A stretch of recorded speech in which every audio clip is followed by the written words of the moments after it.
சக்கரைய தலை. வணக்கம், வர்மன் சில்க்ஸ்லேருந்து திவ்யா அருள். இன்றைக்கி நம்ம ஷாப்பில் பார்த்தீங்கன்னா எக்ஸ்க்ளூசிவாக காதி காட்டன் சாரீஸ் நிறைய பேருக்கு பிடிச்சதுனால கேட்டிங்க, திரும்ப ரீஸ்டாக் பண்ணியிருக்கோம். அதில் பார்த்தீங்கன்னா நிறைய கலர்ஸ் வந்திருக்கு. உங்களுக்கு இது எல்லாமே வித் ப்ளவுஸோடு வரும். ரொம்ப சாஃப்டாக இருக்கும். எல்லாமே khadi cotton with kalamkari work ப்ளவுஸோடு வந்திருக்கு. இதில் இப்போ ஒரு கலர்ஸாக பார்த்துடலாம்.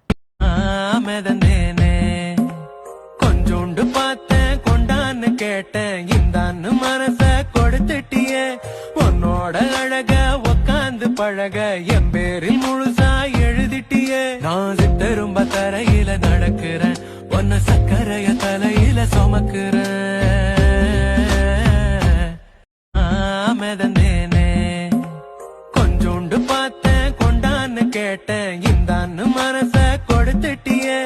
உன்னோட அழக உக்காந்து பழக என் பேரில் முழுசா எழுதிட்டியே. நான் சித்தரும்ப தரையில நடக்கிறேன், ஒன்ன சக்கரைய